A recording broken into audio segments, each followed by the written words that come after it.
अल हिंद बल इमारात बी कलम अल जमान वल किताब दुनिया नकुत्बो। अगर उच्चारण में कुछ गलती हो तो मैं अपने यूएई के साथियों से माफी जरूर मांगूंगा। कतर में मौत की सजा पाए 8 भारतीयों को छुड़ाने के बाद शाहरुख खान का आया बयान। क्या कहा शाहरुख खान ने 8 भारतीय सैनिकों को छुड़ाने के बाद, बताने वाला हूं पूरा बयान विस्तार से।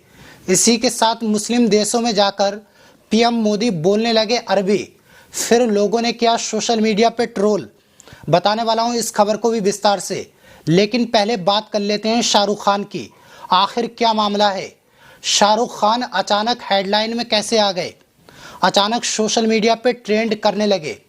वैसे शाहरुख खान का चर्चा में आना, सोशल मीडिया पे ट्रेंड करना कोई नई बात नहीं है, लेकिन इस बार जिस वजह से सुर्खियों में आए हैं उस वजह से हमारे देश का सर्व गर्व से ऊंचा हो गया।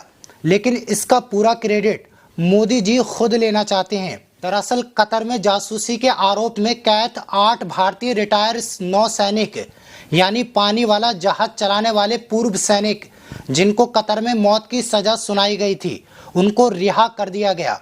इस बात की जानकारी हमारे देश के विदेश मंत्रालय ने दी थी कि हमारे पूर्व सैनिकों को रिहा कर दिया गया है।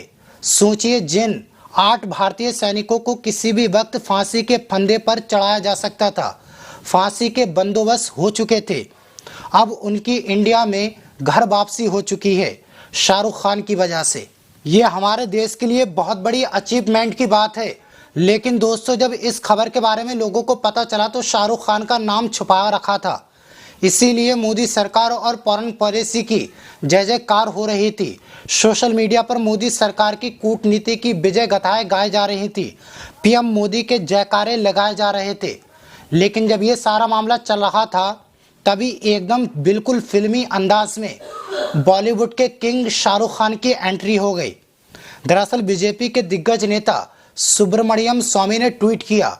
इस ट्वीट में जो लिखा है, उसने मोदी जी के अंधभक्तों के रंग में भंग डालने का काम किया।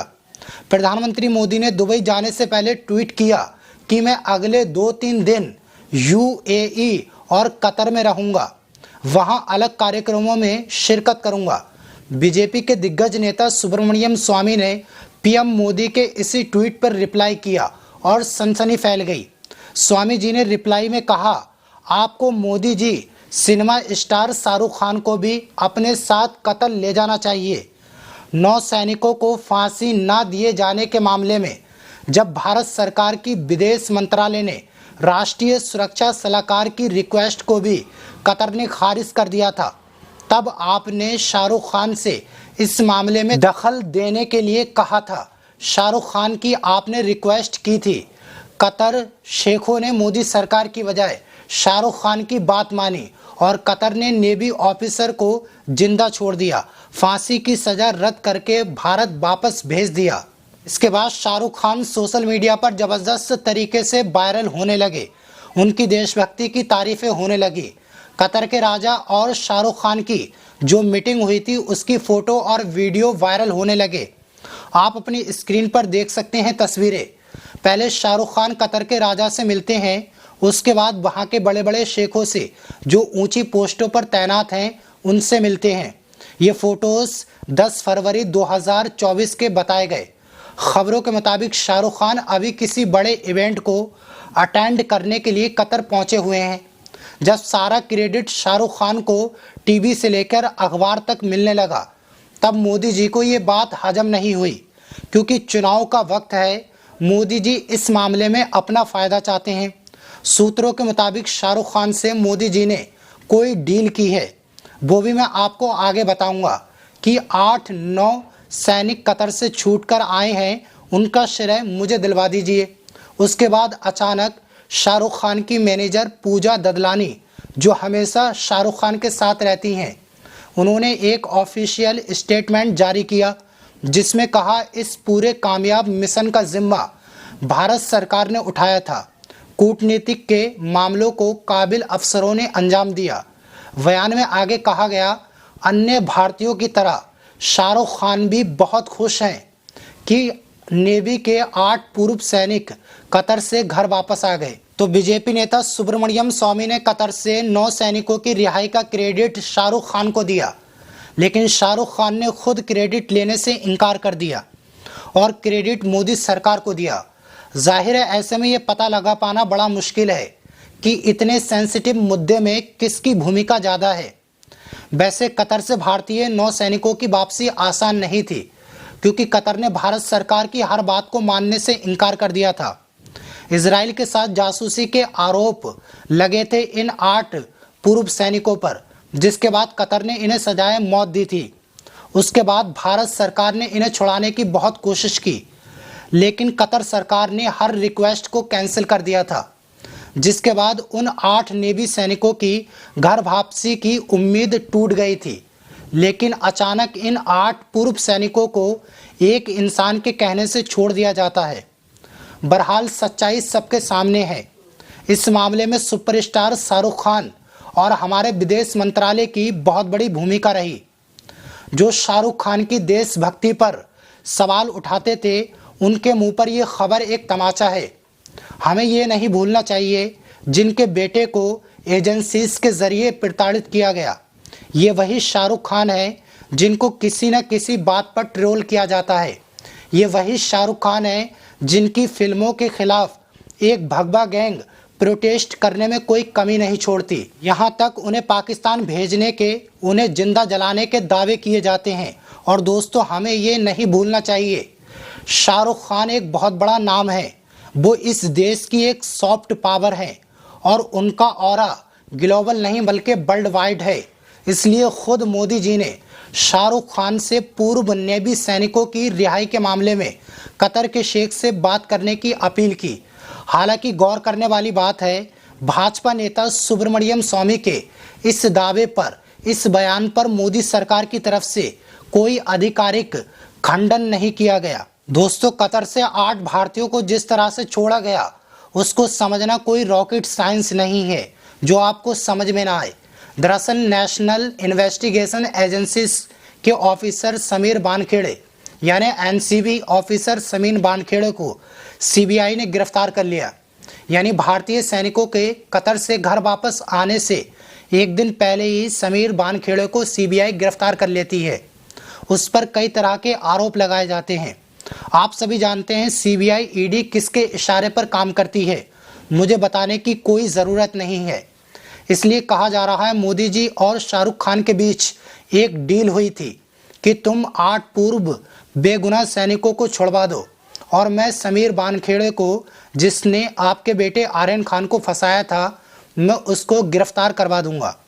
दोस्तों, ये बात सच है। समीर वानखेड़े ने पैसों के लालच में आकर शाहरुख खान के बेटे आर्यन खान को फंसाया था। उसने 25 करोड़ रुपए की रिश्वत मांगी थी और ये बात कोर्ट में भी साबित हो चुकी है। लेकिन उस वक्त उसको गिरफ्तार नहीं किया गया था, सिर्फ जुर्माना लगाया गया था। लेकिन जैसे ही भारतीय सैनिकों को छोड़ा गया, उसके एक दिन पहले समीर वानखेड़े को सीबीआई गिरफ्तार कर लेती है और ईडी बार बार पूछताछ करने के लिए ले जाती है। इसका मतलब आपको साफ साफ और क्लियर समझ में आता होगा। बहरहाल इस पूरे मामले पर आपका क्या कहना है, हमें कमेंट बॉक्स में जरूर बताना। बढ़ते हैं अगली खबर की तरफ। जैसा देश वैसा भेष के आधार पर अरब देशों के दौरे पर गए पीएम मोदी ने अरबी भाषा में अपने भाषण की शुरुआत की। दरअसल दुबई के एक सम्मेलन में मोदी जी ने अरबी भाषा बोली, जिसमें वो मुसलमानों के प्रति प्यार को दिखाने की कोशिश कर रहे थे।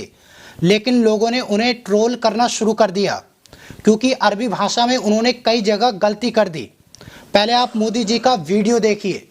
अल हिंद बल इमारात बी कलम अल जमान वल किताब अद्दुनिया नकुत्बो ई बदैया साइद अली मुस्त कबल जईदा हिसाब अली मुस्तकलब अब्दल व सदा का बीना अल हिंद बल इमारत हिया सरवतना अल मुस्तरा का। अरबी में बोलने की कोशिश की है। अगर उच्चारण में कुछ गलती हो तो मैं अपने यूएई के साथियों से माफी जरूर मांगूंगा। इल हकीका नहनो फी बदैया साइद अली मुस्त कबल जईदा। मैंने अरबी में बोलने की कोशिश की है। जैसा कि आपने मोदी जी की वीडियो देखी जिसमें मोदी जी दुबई में अरबी में अपना भाषण दे रहे हैं, जिसमें कई गलतियां थी, लेकिन सोशल मीडिया के यूजर्स ने मोदी जी को ट्रोल करना शुरू कर दिया।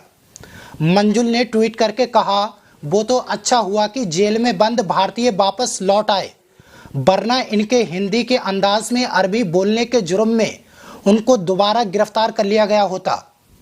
इसी के साथ माननीय जैन ने कहा, मुस्लिम समुदाय के साथ मेरा संबंध नया नहीं है, बहुत पुराना है और आत्मीय नाता रहा है। गुजरात का सीएम रहने के दौरान मुस्लिम समुदाय और उसके नेताओं के साथ अक्सर मिलना जुलना होता था। आगे राहुल तंबर ट्वीट करके कहते हैं, बाहर जाकर अरबी में ज्ञान पेल रहे हैं और यहाँ इनके अनपढ़ चेले उर्दू के पीछे पड़े रहते हैं, जबकि उर्दू हिंदुस्तान में बनी भाषा है।